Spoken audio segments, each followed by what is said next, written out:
Assalamualaikum warahmatullahi wabarakatuh. Salam sejahtera semuanya. Sebelumnya perkenalkan kami dari kelompok 1 dari kelas 11 IPA 2 atas sekolah SMA Negeri 5 Kabupaten Tangerang. Dengan kesempatan yang baik ini kita akan mempelajari dan membahas tentang salah satu sejarah Indonesia, yaitu Perang Padri yang dimulai dari tahun 1821 hingga 1836. Pada permulaan, kita akan membahas tentang latar belakang terjadinya Perang Padri. Perang Padri pada awal terjadi karena perbedaan prinsip mengenai ajaran kaum Padri dan kaum adat. Perbedaan pandangan mengenai kebiasaan di Kerajaan Pagaruyung antara Islam dan adat. Hal ini bermula dari kepulangan 3 orang haji dari Mekah sekitar tahun 1803, yaitu Haji Miskin, Haji Sumanik, dan Haji Piobang, yang menginginkan penerapan syariat Islam secara sempurna dalam masyarakat Minangkabau. Kaum adat dalam kesehariannya menerapkan kebiasaan seperti sabung ayam, judi, dan minum-minuman keras. Hal ini yang menyebabkan ketidaksepahaman kaum Padri karena melanggar syariat Islam. Kaum Padri meletus sebagai perang saudara dan melibatkan suku Minang dan suku Mandaling. Selanjutnya kita akan membahas tentang pembagian masa pada Perang Padri yang dimana dilalui oleh 3 tahapan, yaitu tahap pertama, tahap kedua, dan tahap ketiga. Pada tahap pertama, yang dimulai dari tahun 1821 hingga tahun 1825, terjadilah pembentukan Harimau Nan Salapan, pembesar penerima ide Padri, eskalasi gerakan, kaum Padri menyerbu Pagaruyung pada tahun 1815, dan kaum adat yang meminta bantuan kepada Inggris. Pada tahap kedua, yang dimulai dari tahun 1825 hingga tahun 1830, Belanda harus memikirkan ulang berlarut-larutnya Perang Padri.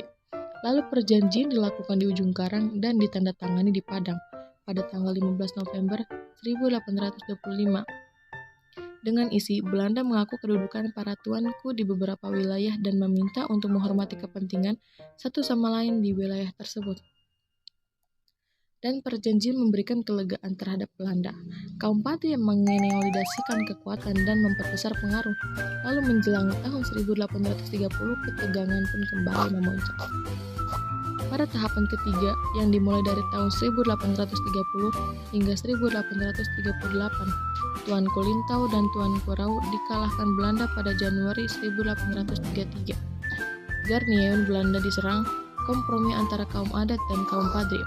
Belanda menggunakan konfrontasi yang disebut Plakat Panjang, yaitu Belanda datang hanya untuk berdagang, dan Belanda menggemar pusat pertahanan kaum Padri di Bonjol pada tahun 1834. Tuanku Imam Bonjol ditangkap oleh Belanda dan perang tetap berlanjut. Lalu pada slide selanjutnya kita akan membahas tentang akhir perlawanan Perang Padri. Benteng Bonjol jatuh pada Agustus tahun 1837, yang dimana menyebabkan pasukan tercerai-berai. Bonjol adalah posisi terkuat terakhir yang dimiliki oleh kaum Padri di Minangkabau. Belanda pun berhasil menangkap Imam Bonjol pada tahun 1837. Lalu Imam Bonjol ditangkap dan dibuang di Cianjur, kemudian dipindahkan ke Ambon oleh Belanda, dan pada akhirnya di Minahasa sekaligus tempat wafatnya Imam Bonjol pada tahun 1864. Selanjutnya adalah selesainya Perang Padri. Perang masih berkobar sampai Belanda berhasil menduduki Rokan Hulu yang diduduki oleh Tuan Kutambusai. Kerajaan Pagaruyung serta wilayah Minangkabau kemudian masuk ke bagian Pax Nederlandicea, yaitu politik kolonial Belanda yang berupaya menyatukan wilayah jajahan Belanda di Nusantara melalui perjanjian dan pendekatan militer.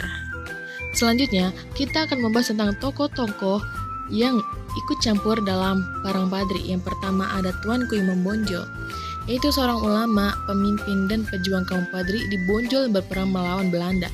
Beliau diangkat oleh pemerintah menjadi pahlawan nasional Indonesia berdasarkan surat keputusan Presiden Republik Indonesia tahun 087-TK tahun 1973. Lalu selanjutnya ada Tuan Korau. Tuan Korau memimpin perlawanan melawan Belanda dan berhasil merebut beberapa wilayah dari kekuasaan kolonial. Namun, setelah perang berakhir, ia ditangkap dan diasingkan ke Pulau Banda. Lalu selanjutnya ada Tuanku Pasaman. Tuanku Pasaman adalah pemimpin Padri yang mengorganisir perlawanan pribumi di daerah Pasaman, yaitu di Sumatera Barat. Ia berhasil membentuk pasukan yang kuat dan mengusir pasukan Belanda dari wilayahnya. Akan tetapi setelah itu Tuanku Pasaman ditangkap dan diasingkan. Lalu selanjutnya ada juga Tuanku Tambusai. Tokoh yang berperan penting selanjutnya dalam Perang Padri adalah Tuanku Tambusai.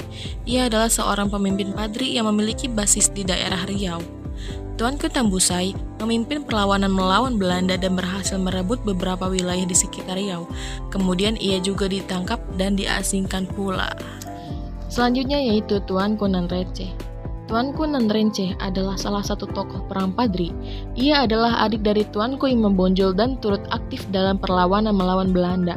Sosoknya memainkan perang penting dalam mengorganisir gerilya dan menyebarkan propaganda perang. Akan tetapi, setelah penumpasan perlawanan, ia juga ditangkap dan diasingkan oleh Belanda. Yang terakhir adalah anggota-anggota yang berhasil membuat video dengan judul Sejarah Indonesia Perang Padri, yang dimulai dengan editor video yaitu Dimas Elang dan Gilang, editor PPT dengan Dayana, editor backsound yaitu Zen dan Nazla, dan pengisi suara saya sendiri dengan Fitri. Thank you for watching. Mungkin itu yang bisa kami sampaikan. I hope you had fun and see you. Wassalamualaikum warahmatullahi wabarakatuh. Love so strong, it makes me feel so weak. Are you